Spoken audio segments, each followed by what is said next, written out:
How do you steal $200,000 from a moving aircraft at 8,000 feet in the dark in a rainstorm, wearing a business suit and loafers, and never be found? Not for a week, not for a year, not ever.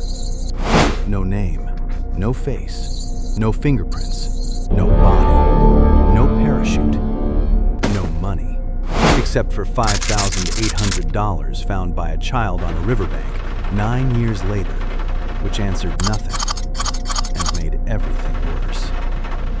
This is not a story about a perfect crime. The FBI believes he probably died in the jump. The conditions were lethal. Pitch black sky, freezing rain, wind speed over 150 miles per hour. Experts called it unsurvivable. He was wearing loafers. But they never found a body either. So the question isn't just how. It's what we do with a mystery that can't be closed. What we do with a man who is almost certainly dead, but refuses to stop being alive in the imagination of everyone who hears his name. We've been trying to figure that out for 53 years. November 24th, 1971, Portland, 2:50 p.m. Northwest Orient Flight 305 departs for Seattle. 36 passengers, 6 crew. A routine Wednesday hop. Nothing about this flight is supposed to matter. In seat 18C, a man orders a bourbon and soda, white, mid-40s, 6'1", dark business suit, white shirt, black clip-on tie. Ticket purchased under the name Dan Cooper, cash at the counter. He leaves no record of how he arrived. He leaves no record of anything. We don't know his real name. The composite sketch generates 1,000 suspects, none confirmed. We don't know where he came from or what he wanted the money for. We know the bourbon. We know the tie. We know the briefcase. That is nearly everything.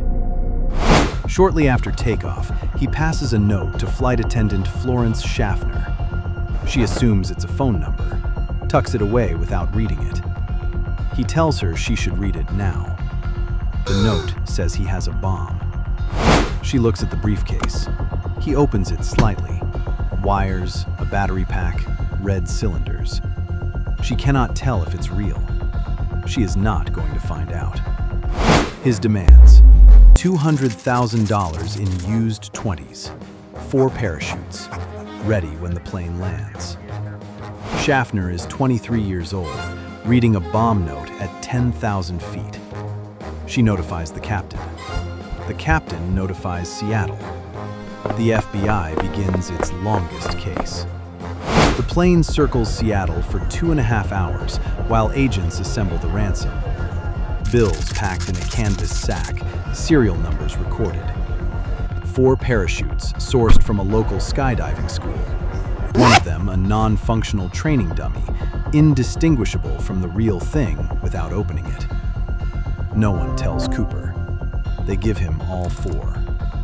At 5 p.m., the plane lands. Passengers released. Ransom loaded. Cooper orders the crew to fly to Reno at minimum speed, gear down, flaps at 15 degrees. The pilot calls it borderline dangerous. Cooper tells him to figure it out. One flight attendant remains, 22-year-old Tina Mucklow, who has spent hours sitting across from a man with a bomb, speaking calmly, handing him drinks, relaying his instructions. She will later say he seemed sad, not nervous, not excited, sad. Somewhere after 8 p.m., Cooper tells Mucklow to go to the cockpit and stay there. She goes. She does not look back. Minutes later, a pressure change. The rear air stair, a fold-down staircase at the tail of the 727, a feature Cooper knew could be opened mid-flight, the reason he chose this aircraft, has been lowered. The crew keeps flying. They've been told not to look back. 8:13 p.m., somewhere over the Washougal River watershed. Dark, rain. Outside temperature near freezing. Wind speed over 150 miles per hour. Visibility none. Below, wilderness, dense forest, no lights. He is wearing loafers. No experienced parachutist would have jumped in those conditions.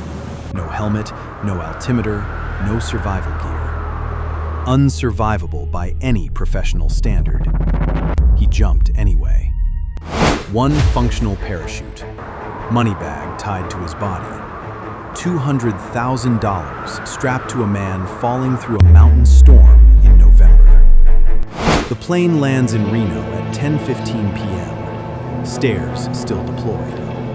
Agents board. Black clip-on tie on a seat. Cigarette butts. One hair. No prints. He left behind a clip-on tie, a few cigarette butts, and a name that wasn't his. Search teams into the Cascades at first light. Helicopters, ground crews, dogs. Nothing. No parachute. No footprint. No money. No body.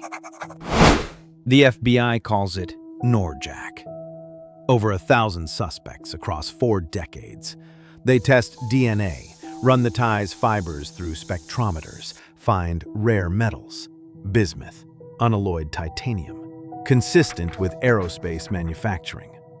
It narrows the field to an entire industry. It identifies no one.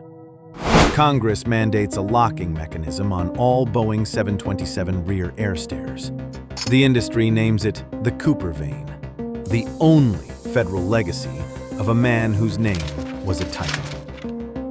February 1980. 8-year-old Brian Ingram pulls a bundle of decayed paper from the mud on the Columbia riverbank, rotting at the edges, but legible.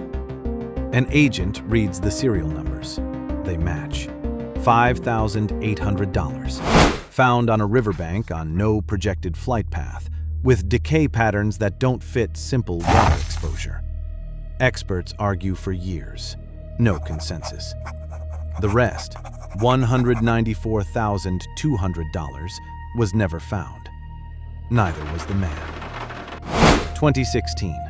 The FBI suspends NORJAC. Not closes, suspends. A closed case has an ending. A suspended case is still waiting for something. Here is what remains. A clip-on tie, owned by no one. $5,800 in rotting 20s, explained by no one. A name, D.B. Cooper, invented by a reporter's error, attached to a man who bought his ticket as someone else. A safety device bolted to the tail of every 727 ever built, named after a ghost. We needed him to have made it. We needed the money slowly spending somewhere. 20s pulled one at a time, used for groceries, for gas. We needed him alive, watching the coverage, quietly satisfied. Because the alternative, that he stepped off a moving aircraft into the dark and simply ceased, gives us nothing. No lesson, no justice. Just a man in a business suit falling into a rainstorm, and then 50 years of paperwork. Seat 18C sits empty. The question isn't who he was. It's how many times you've sat next to someone exactly like him. Ordinary, quiet, paying with cash, and never once wondered.